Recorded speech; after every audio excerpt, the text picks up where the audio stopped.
Hey, how are you? This is Jonathan with Rene Munoz Plastering, and today the guys are finishing the stucco demo of this house here in beautiful Malvern, PA.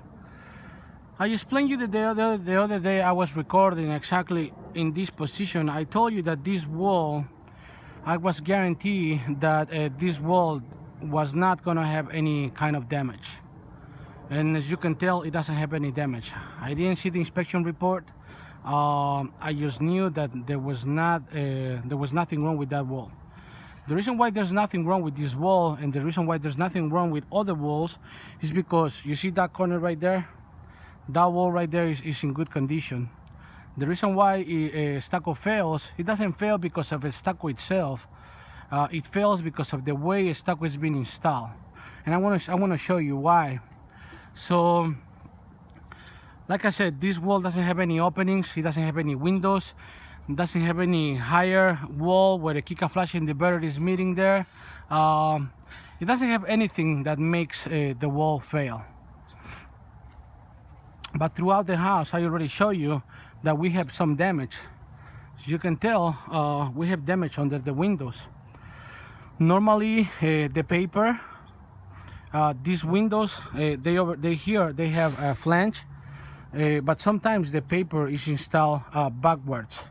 What I mean backwards is that you can also take a look to how to install a window, and over there I show why most of the window installation fails.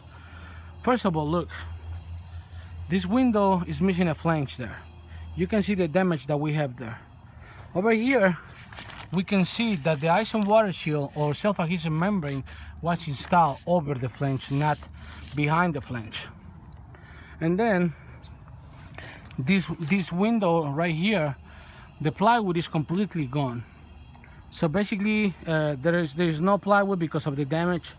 Once again, this flange, you can see here, this window flange is actually missing. Take a look to the window over there. Same thing, there's no flange. So like I said, all of this is basically poor construction practices. It's not because of the stucco, it's because of the way everything was prepared to do the stucco installation.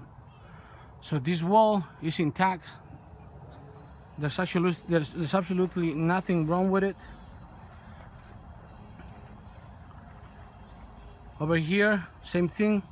The window is the problem.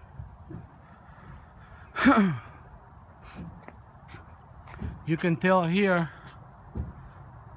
probably the gutter, there's something going on in that part of the roof, because that's not supposed to be happening, and it's happening right now. So it means that there's something wrong with either the roof or the gutter. Maybe the gutter was clogged in there, and all of the water was actually dripping to the other side.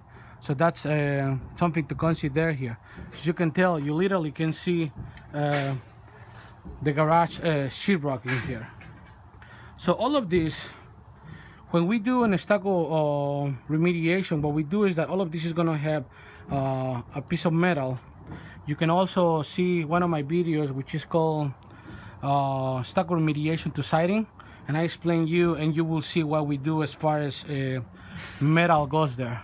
So every time we do a stucco remediation, we make sure that the stucco is not going to fail again. I'm going to show you this window right here, and as you can tell, the bottom part of the window, the flange, it doesn't even have a flange. So this window is also completely wrong. That's not the proper way to do it. You see that drip cap is not even going over, it's just where to the edge of the window. So that's also not the proper way to install a drip cap flashing. Every time we do arch windows, we install what is called flexible membrane, and on top of that we also install what is called a flexible drip cap, which is made out of vinyl. So every time we do a stucco remediation, every time we do a new stucco installation, we make sure that nothing is going to happen to the house. We install the proper flashings, we install the proper materials, and we install it correctly. So that's the key to make sure that it's not going to fail. So yeah, all of this has to be, the plywood has to be fixed, and then the company that hired us over here, they are the ones that are actually going to take care of the plywood. We're going to be taking care of the chimney over there, and we're also going to be taking care of the chimney on the back side. Now that I'm mentioning about the chimney, you see that detail trim right there? That detail trim is made out of 2x6 or 2x4, depending on the size of the trim. That trim, I already talked to the contractors. That trim, I want that trim to be out of there. The reason why I don't like those kind of details made out of 2x4s or 2x6 is that because whenever we do paper or water resistant membrane membrane over those, the corners, they are always exposed. So that's the other reason why this is happening. So every time we do a chimney like that, and I see and the builder have the 2x6s or the 2x4, the first thing I do to the chimney is just remove it, take it away. Why? Because in that way it allows me to go straight with my paper or my water resistant membrane, and then if my customer wants a detail, I can make that detail made out of EPS foam, or I can make that detail out of cement. So in that way my paper goes completely straight from the bottom to the top, and I don't have to deal with a 2x4 or a 2x6 to make that details and possibly create some damage later down the road. So those that's another key feature, and that's something that we always do. And if you think about it, you know, when you remove that, you're basically removing one hassle, one potential leak.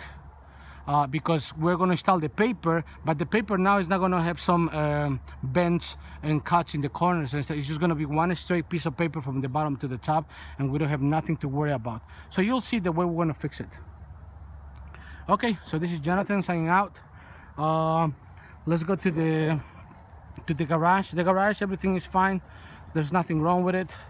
Most of the times there's nothing wrong with the garage, and the reason why there's nothing wrong with the garage is because most of the times those walls are always completely exposed, as you can tell here.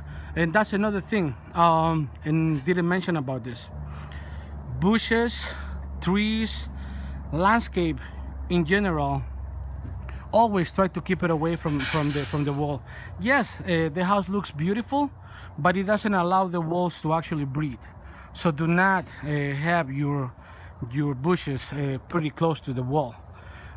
Before we remove the stucco, we start removing the stucco, I asked the homeowner to ask the landscaper to cut about 16 inches from the wall, so we can work. As you can tell, that's where they cut it. But these bushes, they were completely tied to the wall. That's not healthy for the wall. So never ever have landscape too close to the wall.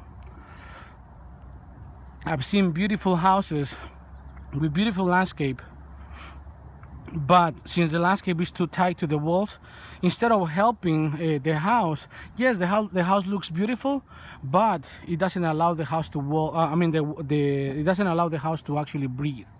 So that's another thing that I think is a good point to tell the customers. Always be careful with your landscape. That's also another thing, and actually that's something that I'm going to update on my blog, because I have a blog where you can Google it. It's called "A Reason Why Stuck on a Stone Fail." So this is going to be the reason number 9: landscape being too tight to the walls. Okay, alrighty. Thank you so much. This has been Jonathan signing out. If you have stone issues, window issues, siding issues, stucco issues, feel free to call us to 610-656-2461, or log on to our website at www.munozplastering.com. Thank you. Bye-bye.